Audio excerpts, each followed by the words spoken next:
Boa tarde, então, pessoal, a todos e a todas. Vamos então dar início agora à nossa mesa das 14 horas, nosso segundo painel, intitulado Desafios Atuais da Previdência Social no Brasil e no Japão.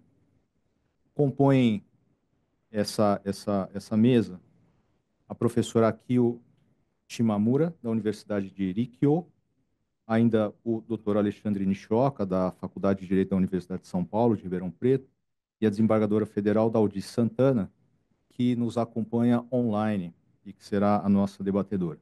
Antes de dar início aos trabalhos, eu gostaria de cumprimentar inicialmente a Escola da Magistratura, na pessoa da sua presidente, desembargadora Marisa Santos. Também gostaria de cumprimentar os organizadores do evento, na pessoa dos juízes federais, doutor Sérgio Shimura e do doutor... ah, nossa, minha memória está perto. Bruno Takahashi, e dizer da minha grande honra e da minha grande alegria de poder participar de um evento dessa natureza.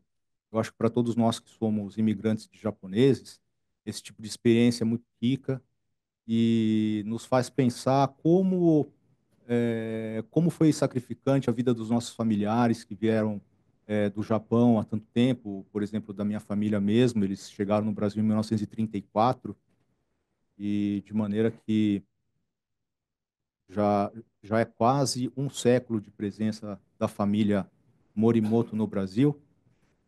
Então, sem mais delongas, vamos dar início aos nossos trabalhos. Eu primeiro apresento a nossa palestrante, professora Akio Shimamura, que é professora de Direito do Trabalho e Direito Previdenciário na Universidade de Rikyo, em Tóquio. É Juris Doctor pela Universidade de Tóquio, é graduada em Língua e Cultura Portuguesa pela Universidade de Estudos Estrangeiros de Tóquio e foi professora associada da Universidade de Shinju, em Nagano. Recebeu em 2015 o prêmio Okinaga e o prêmio da Japan Association of Social Security Law. Professor, então, eu agradeço a sua presença, me sinto muito honrado, nós nos sentimos muito honrados com ela. E abro a palavra, então, para a senhora pelo tempo de 30 minutos. Muito obrigada por me apresentar, presidente da mesa, doutor Antônio. Boa tarde. Meu nome é Akio Shimamura. Primeiro, gostaria de agradecer pela oportunidade. É uma honra para mim poder ficar aqui junto com os senhores e as senhoras. Gostaria de agradecer aos organizadores e especialmente Dr. Kazuo Watanabe e Dr. Masato Ninomiya. Eles são meus chefes da minha vida. Então, hoje eu vou tentar falar os desafios. Poderia colocar slide, por favor? Hoje eu vou tentar falar sobre os desafios atuais da Previdência Social no Japão. Desde já peço mil desculpas porque recentemente tenho usado quase nada de português. Minha português fica muito ruim. Por favor, aguente. Para começar, vamos usar este gráfico para tentar entender os problemas na área de seguridade social no Japão. O número de população já começou a cair. Mais do que isso, lá no Japão, tem muitos idosos do que jovens. A linha vermelha, que está subindo bastante, mostra a transferência da porcentagem de idosos por toda a população. Em 2023, 29,1% da população tem mais de 95 anos de idade. Expectativa da vida deste ano é de 81,09 anos para homens e 87,104 anos para mulheres. a taxa de natalidade chegou a 1,20 em 2023, que foi a pior histórica. E para piorar as coisas, a previsão é de que será bem mais baixa no ano seguinte. A situação é muito grave. Não posso. Não. Poderia passar para mim? Não. O sistema previdenciário é muito importante para o sustento da população idosa. O sistema previdenciário do Japão é composto por três andares.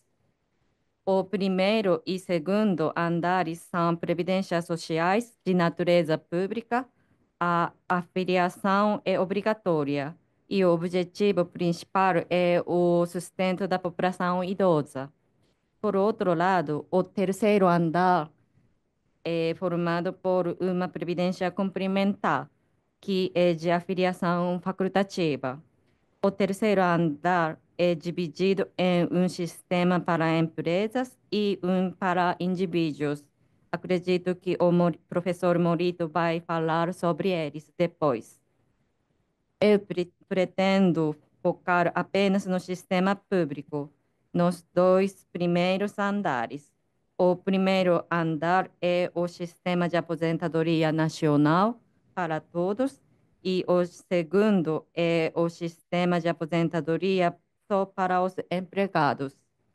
Então, se você for empregado no futuro, você receberá duas aposentadorias, a básica nacional e a aposentadoria para os empregados. Temos duas leis importantes: a Lei de Aposentadoria Nacional, que regula o primeiro andar, e a Lei de Aposentadoria para os Empregados, que regula o segundo andar. Em ambos os casos, as contingências das leis são idade, invalidez e a morte. Então, os sistemas oferecem aposentadoria por idade, aposentadoria por invalidez e a pensão por morte. Esse acho que é igual no Brasil aqui. Vamos ver o conceito de segurado. O segurado do sistema aposentadoria azul é o empregado com menos de 70 anos de idade e que é um empregado ativo em local de serviço enquadra-se na legislação. No caso da empresa anônima, o empregado é obrigatoriamente tratado como segurado.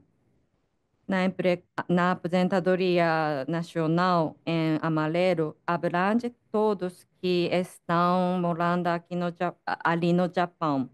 Há três categorias de segurado. O segundo segurado é o empregado ou empregada, que acabei de mencionar. O terceiro é dona ou dono da casa, ou seja, cônjuge com trabalho primariamente doméstico de uma pessoa que seja segurado pelo segundo andar. O cônjuge precisa ter entre 20 a 60 anos e ser dependente do segurado. Na maioria dos casos, o dependente é a mulher de um empregado segurado, mas isso não é algo definido pela lei, podendo ser o marido o dependente e a mulher a empregada segurada. O último tipo de segura, o primeiro segurado, são todas as pessoas que têm endereço no Japão com idade de 20 a 60 anos de idade, mas que não se enquadram nem na categoria segundo, nem na categoria terceiro de segurado. Autônomos ou desempregados se enquadram nesta categoria. Esse slide mostra como ficam as contribuições pagadas e os benefícios recebidos por cada sistema. Para o primeiro segurado, ele tem que pagar a contribuição fixa. No caso de casal de autônomos, cada um tem que ficar sua própria contribuição, mesmo que ela dependa dele. E no futuro, se satisfizer os requisitos, ele recebe aposentadoria básica, que é o valor fixo. Atualmente, se você tiver 40 anos de contribuição, você recebe 68 mil ienes por mês.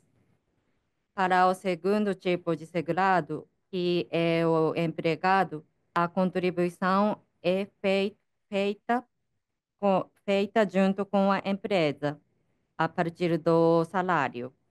A taxa de contribuição é de 18,3% de salário. No futuro, ele recebe tanto a aposentadoria básica como a aposentadoria proporcional. A soma média das duas aposentadorias é 145 mil ienes por mês. E como fica terceiro segurado? Ele ou ela, geralmente ela, não precisa pagar nenhuma contribuição, mas no futuro ela recebe também a aposentadoria básica. Financiarmente, as contribuições para o benefício de terceiro tipo de segurado são pagas por todos os empregados e todas as empresas. Entretanto, essa terceira categoria é o objeto de muita crítica. Em relação a esse ponto, nós temos um problema chamado de barreira da renda anual. O que é isso? Para ser terceiro segurado, o rendimento anual tem que ser menos de 1.300.000 ienes por ano. E para não ser segundo segurado, tem que ser menos de 1.060.000 ienes por ano. Em termos de previdência pública, é mais vantajoso ser o segundo segurado, porque ele receberá tanto a aposentadoria básica como a aposentadoria proporcional. Mas tem muitas pessoas que não entendem o sistema bem e que controlam tempo de trabalho para continuar a ser terceiro segurado, achando que seria mais vantajoso ser dependente. Vou explicar melhor. Vamos ver o critério para ser segurado empregado e que é segundo segurado. Além de aqueles empregados regulares que trabalham tempo integral, quem trabalha com horário reduzido também pode ser o segundo segurado se satisfizer todos os requisitos no slide.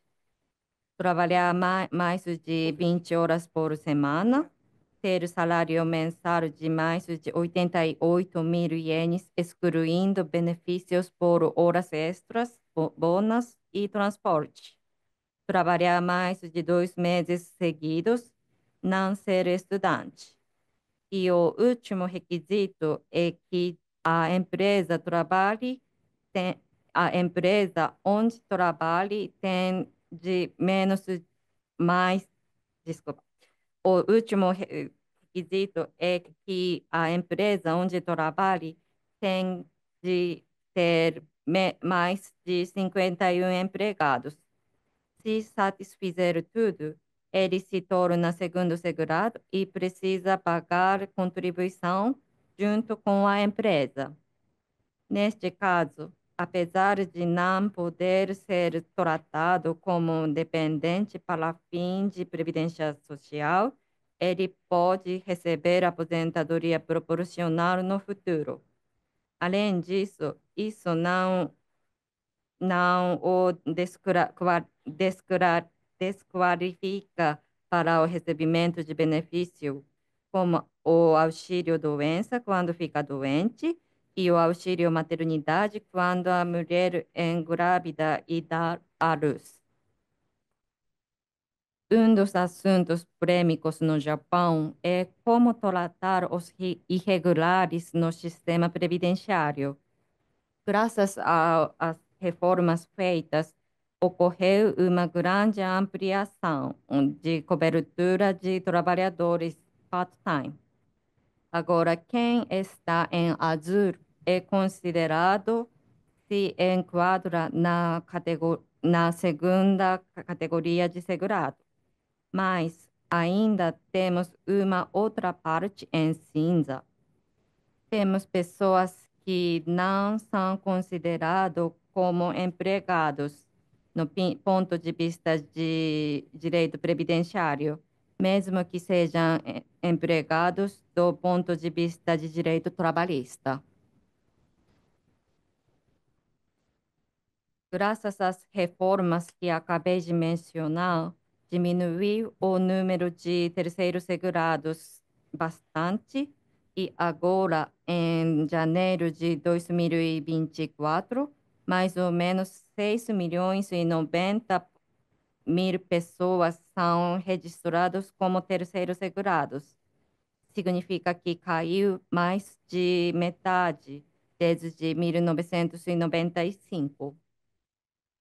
E esse gráfico mostra a categoria de segurado de mulheres conforme a idade. Mulheres mais novas que ainda não se casaram ainda não são cônjuges dependentes, ficando na terceira categoria em azul. Mas a idade que a mais à medida que a idade aumenta, a proporção de terceiro segurado aumenta.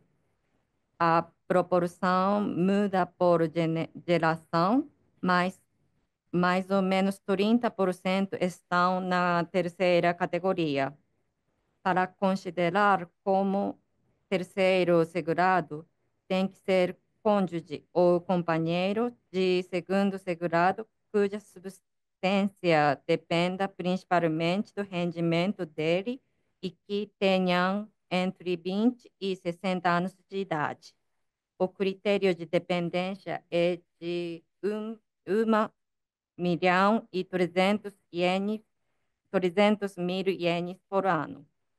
Então, mesmo que o cônjuge dependente trabalhe como empregado, muitos ainda são considerados como terceiros segurados.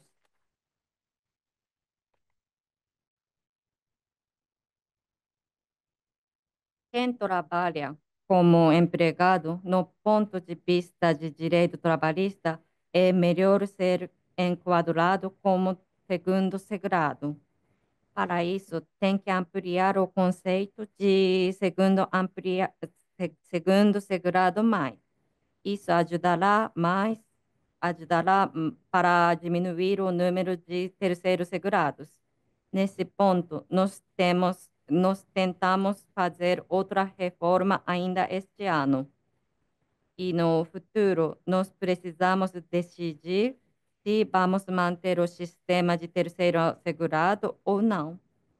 Eu penso que o sistema de terceiro segurado pode ser injusto, comparando com o caso da dona de casa, cujo esposo é o primeiro segurado. Mas, no outro lado, esse sistema tem grandes vantagens também para sustentar a vida das pessoas, porque na longa jornada da vida pode acontecer várias adversidades. Um membro da família ou mesmo segurado pode ficar doente e necessitar de cuidados, ou a pessoa pode ter bebê e precisar cuidar deles. Tem vários momentos da vida nos quais é difícil trabalhar. Neste caso, o sistema de dependentes pode ser beneficial. Um dos maiores desafios do sistema é ampliar as vantagens de maneira justa.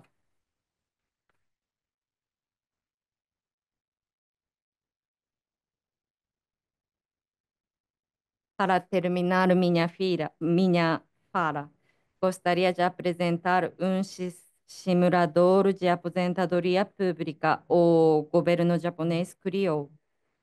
Esse simulador funciona muito fácil.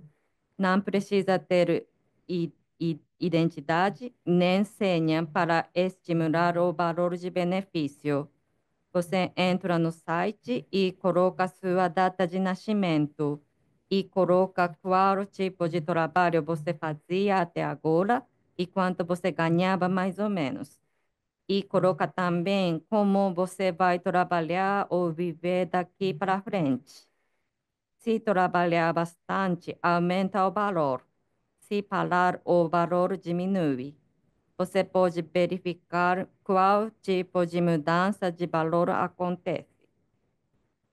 Esse simulador deixa claro que quanto mais se trabalha, mais se recebe de aposentadoria, incentivando o trabalho e ajudando o planejamento profissional ao longo da vida. A gestão de dados é segura e protegida.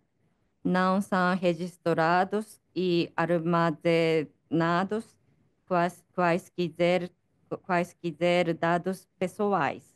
Por criar esse simulador, o governo japonês ganhou o Prêmio Mundial pela Associação Internacional de Previdência Social. É isso que eu preparei. Muito obrigada por ouvir.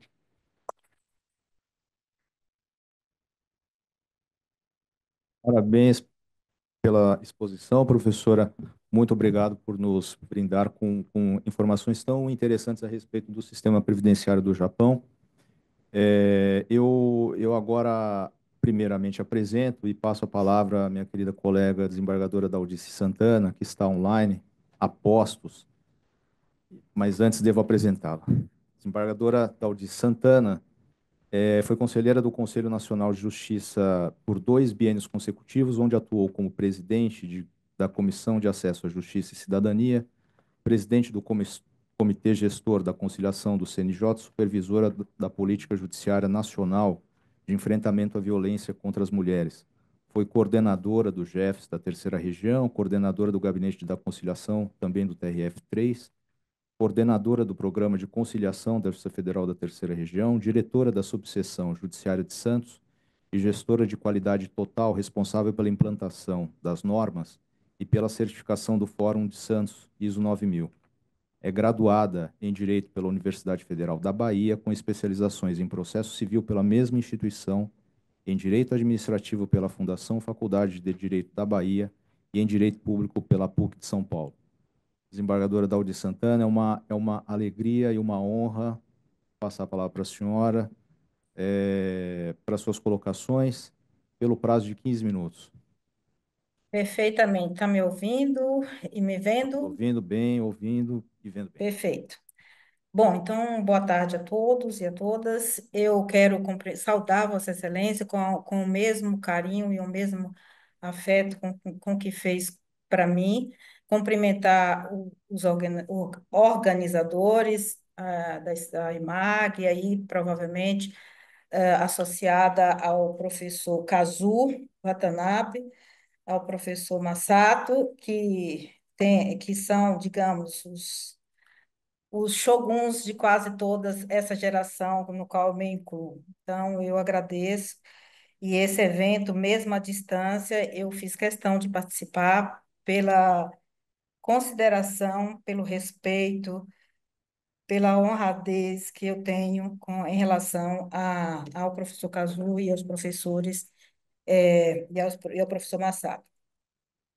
A professora Cake também, evidentemente, quando eu soube que ela viria, eu fiquei triste por não poder cumprimentá-la pessoalmente. e também me fez estar aqui em condições talvez um pouco não desejadas, que eu realmente gostaria, mas eu tinha esse compromisso já assumido anteriormente, eu não pude como me desvencilhar. Então, eu quero saudá-la, né? Dizer que ela precisa vir mais vezes, não só para treinar o português, mas para treinar o afeto dos brasileiros, que eu acredito que é diferente, mas é verdadeiro. Então, é isso, professora. Seja bem-vinda. E foi uma honra ouvi-la falar. Eu acredito que Vossa Excelência, quando esteve no Brasil fazendo aí, participando de eventos não, tendo aulas na PUC, né, na PUC, não, perdão, na USP, eu acredito que Vossa Excelência teve muito contato com o nosso sistema, né? E talvez consiga até nos dar uma visão mais geral do nosso, porque faz um comparativo muito próximo de um sistema que é o sistema japonês e do sistema nosso, que é um sistema centralizado, que é único, né? Deu para perceber da fala da professora que o sistema lá é tripartite, né? Então, nós temos os três andares, o primeiro, o segundo e o terceiro, e no, para o primeiro, né? Para o primeiro andar, todos são segurados obrigatórios, se bem compreendi bem. Tanto desde que tenha entre 20 e 60 anos. Um pouquinho diferente do Brasil, que a obrigatoriedade está para os trabalhadores formais ou informais, né? A obrigatoriedade, no caso, para todos, e aí vem só um detalhezinho que eu acredito que o estudante brasileiro talvez tenha curiosidade de saber, que ele, para nós, é um segurado facultativo, né? E para o sistema japonês, ele pode ser um segurado obrigatório, desde que esteja nessa faixa de idade. Aí vem sempre a perplexidade. É pelo um valor fixo. E como perplexidade, pelo menos para nós, né? E a gente imagina que um estudante não tenha renda, né? Quem faria esse aporte para ele, né? Então, isso aí é só uma visão geral, mas eu não tenho tanto tempo para dissecar as diferenças muito particulares, mas tem palavras que navegam tanto no sistema brasileiro quanto no sistema japonês. Uma palavra central, que é um desafio, é a sustentabilidade.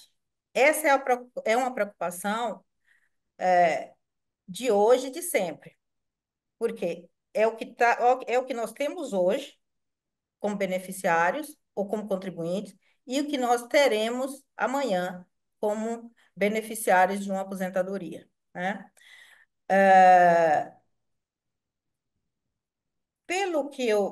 Pela fala da professora, a gente pode depreender que o sistema japonês, até por talvez até por esse sistema que é complexo, muito complexo, às vezes eu imagino que as pessoas, nem todas as pessoas têm esse conhecimento tão aprofundado, porque você tem que saber a faixa de renda da empresa, enfim.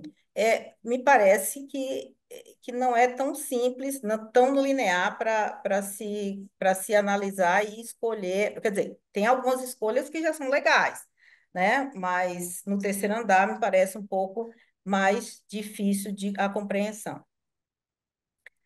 É, essa questão da sustentabilidade, ela está relacionada à questão, né, demográfica. Enquanto que no Japão o envelhecimento é acelerado, no Brasil ele está em franco crescimento. No Japão, nós temos uma taxa diminuta de cobertura, ou seja, de nascimento, baixa taxa de natalidade. O Brasil também está caminhando para isso, né? Não é tão baixa, mas está muito próximo, né? E o outro aspecto que também me parece uma preocupação da professora, na fala da professora, é a questão dos contribuintes, né? Para aumentar a faixa de contribuintes. Para isso, se eu não me equivoquei na minha interpretação de fala, nós teríamos, o sistema japonês teria que alcançar, e eu acredito que já tenha feito isso, já tem diretriz formada em relação do terceiro andar. O Brasil tem essa peculiaridade. Além do franco crescimento, do envelhecimento, além da baixa natalidade, nós temos um déficit. Pelo menos é apontado esse déficit, e para isso veio a reforma de 2019. O que parecia descontrolado, parece controlado. Mas será o suficiente? Com a grande faixa de informalidade que nós temos, de pessoas que estão fora do sistema, e eu costumo dizer que o meu receio é que esses que estão fora do sistema de proteção possa ser o nosso beneficiário do sistema assistencial de amanhã.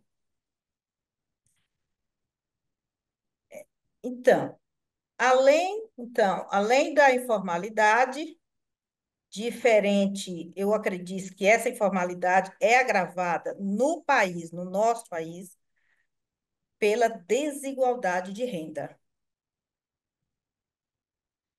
Ainda que no Japão, talvez é uma instigação para o debate, será que a taxa, a contribuição fixa, ela conseguiria contemplar os informais no Brasil se fosse fixa essa contribuição? Né? Então, assim, essa experiência é uma experiência boa, essa experiência ela alcançou mais pessoas a partir do momento que você inclui outras pessoas e ele tem uma previsibilidade, ainda que não tenha todos os benefícios do segurado empregado, né? Mas ele fugiria do assistencialismo, né? Ele ficaria dentro do guarda-chuva da proteção social previdenciária. Então, doutor Morimoto, por favor, controle meu tempo. Eu ia controlar e acabei me esquecendo. Ah, eu teria, assim, só para reflexão, não quero que a professora nem se preocupe em responder, porque na realidade, esse evento, na proposta desse evento, é que o sistema brasileiro seja sempre objeto de atenção, né? Não acredito que não eu sei que alguns que ainda não se aposentaram vai falar eu já estou na terceira regra de transição, mais uma não dá, né? Então eu acredito que isso seja uma preocupação de todos, mas não tudo bem que tem esse que já nós temos essas pessoas que já estão na terceira regra de transição, mas nós temos o futuro, tem crianças que mereçam um futuro, ou seja, uma previdência mais equilibrada. Eu quero dizer, o Japão, sem ter déficit, pelo menos aparentemente, está preocupado, e me parece que é uma rotina a preocupação, um olhar atento à evolução de cada dado que impacte a Previdência. No Brasil, a gente já tem déficit. Então, eu acho que são duas situações distintas, né? Um não está, digamos, no limite prudencial, ou seja, no amarelo. O outro, aparentemente, já está no vermelho. E será que não pensar, não refletir é solução? Ou a gente está criando uma herança para as futuras gerações?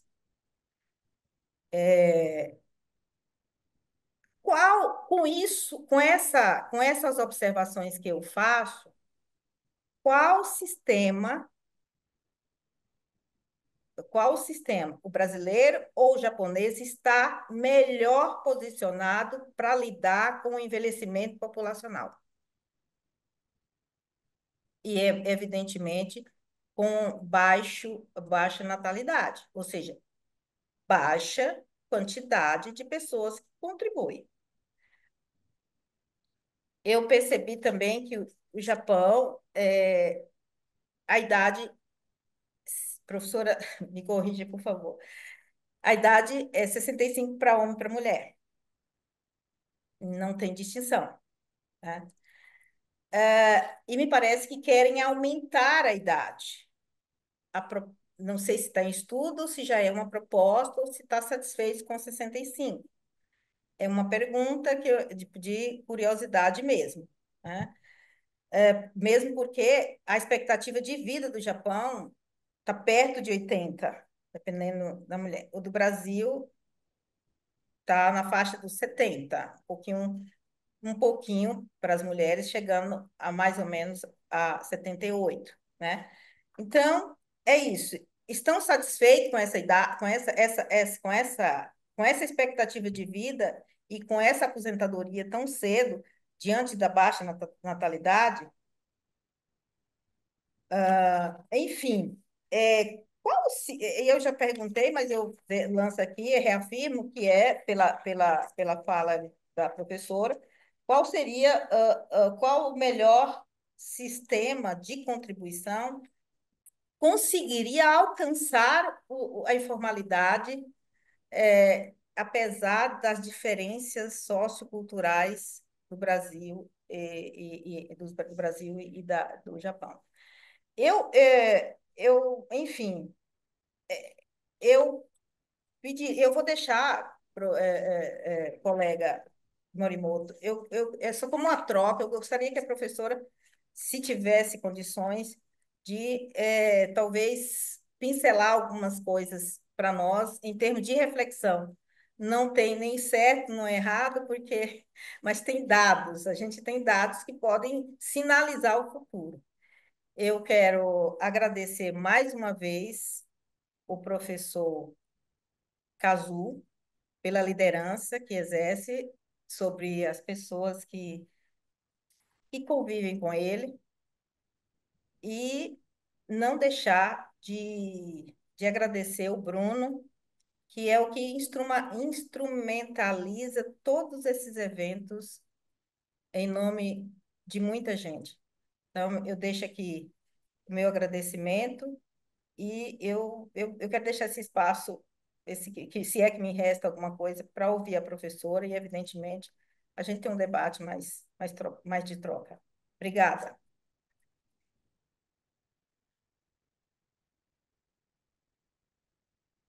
Muito obrigado, desembargadora Daldice. Vossa Excelência, acho que colocou bem aqui inquietações de muitos de nós, que dizem respeito exatamente a problemas como a sustentabilidade do sistema, a mudança constante das regras, enfim. Passo novamente a palavra para a professora para tentar trazer alguma luz sobre esses problemas. Muito obrigada, doutora Dardice. Eu queria encontrar pessoalmente com a senhora, mas foi muito bom de receber suas palavras. Eu agradeço muito. E gostaria de acrescentar algumas coisas, mas eu não sei se consegui entender. Eu vou tentar o que eu entendi. E sobre estudante, aqui no Brasil está facultativo e lá no Japão obrigatório. Essa diferença tem sim. Aí, mas lá no Japão também estudantes normalmente não têm salários, não têm rendas. Então, a gente tem sistema de suspenso de dever. Não precisa pagar. Mesmo assim, ano, é calculado como se fosse pagado com benefício de aposentadoria por invalidez. Só que com outra aposentadoria por idade no futuro, você tem que pagar depois. Então, na aula, eu recomendo para os estudantes, para os pais pagarem para ele. Melhor. E antigamente era facultativo também. Só que teve gente que ficou doente mental e não deu para ganhar aposentadoria por invalidez. Por isso que o governo achou melhor ser obrigatório. Então, agora tá dentro de sistema. E tem no sistema de su, su, su, Proteção. espera Isso, de pagamento. isso, ok. Suspensão do pagamento. E suspensão de pagamento, isso Isso. mesmo.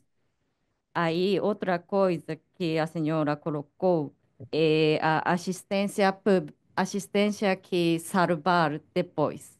Uhum. Ali no Japão também. Nós temos outro sistema de auxiliar da vida. O último caso é que esse sistema outro que eh, salva pessoas. Ok. E tem um monte de idosos quem não podia conseguir contribuição na vida ativa, ele recebe essa assistência Assistência. pública, Isso. igual. Aí, sobre idade de 65 anos, na Uhum. verdade, tem exceção. Agora está na época de aumentando a idade, Uhum. mas em regra é 65, tanto mulher como homem, é igual. E se tiver mudança para aumentar ou não, ainda não tem projeto para aumentar a Aumentar a idade. A idade. idade. Não, Isso. ainda não tem. E como a gente já colocou teto de contribuição, Hum. então o dinheiro que recolhe vai diminuir. Então, a É. gente tenta colocar um índice para diminuir o benefício, para poder sustentar o sistema. Então, por Perfeito. enquanto, a gente não tem projeto para aumentar a vida, não, aumentar a idade. A idade para aposentadoria. Isso, Ok. 65 é esse que eu... Ah, eu entendi. A preocupação, então, seria mais de mudar o sistema de contribuição para aumentar o bolo, é isso? Para aumentar os recursos para todos, né? É isso? Porque os ativos têm preocupação. Quanto a gente Sim. tem que pagar? Então, a gente já colocou teto. Uhum. Então, agora, como vai ser diminuir o valor para benefício, a gente tem que colocar outro teto para benefício também. Entendi. Perfeito, É. professora. Desculpa. E, Foi, será que não, consegui? respondeu sim. Foi muito bom ouvi-la, porque, sobretudo, assim, a preocupação com o jovem, né? Sim. De incluir, de tê-lo, É. né? Sob proteção, porque é como um aprendizado para ele também, né? A partir do momento que você se torna já dentro de um sistema com deveres e responsabilidade na medida da sua possibilidade. Obrigada, professora. Obrigada. Obrigado, professora, pelos esclarecimentos. Agora vamos, se é o, provavelmente é o alarme da Defesa Civil anunciando provavelmente o perigo de enchente. Vamos ficar protegidos então. Bom, vamos agora então dando sequência ao nosso painel. Vamos ver se temos questões a fazer. Eu não sei se o professor Nishioka quer fazer alguma questão. Posso? Rapidinho. Claro, claro. Obrigado. Na verdade, era só para parabenizar a professora Kyo Shimamura, a desembargadora da Audice. Eu fiquei bastante curioso, né? Porque, na realidade, o que me chamou muito a atenção é o que chama muito a atenção ainda é a alta expectativa de vida do japonês, né? Quando a gente tem 81 anos e 87, né, para mulheres e homens, é o contrário, né, homem 81 e mulheres 87, e uma idade para aposentadoria de 65 anos, a gente fica bastante preocupado, né, até, né, porque como a senhora mesma disse, é muito tempo, né, se eu pensar 65 para 87 anos, são 22 anos, né, de gap aqui, né, então é um tempo muito grande.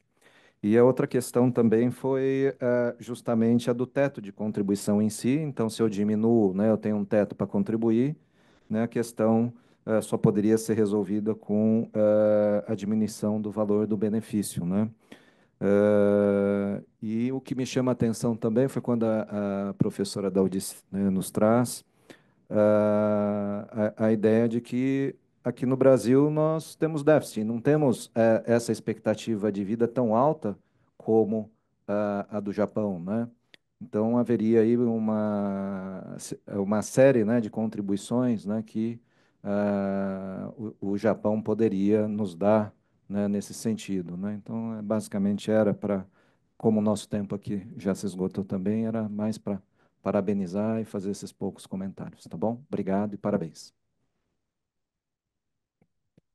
Bom, pessoal, então acho que, infelizmente, o adiantado da hora nos impõe a solução dessa mesa. Mais uma vez, eu gostaria de agradecer a todos os envolvidos, em especial a nossa palestrante, a nossa debatedora, a desembargadora da Audice, ao professor Nishioka, aos que nos acompanham aqui e em casa também.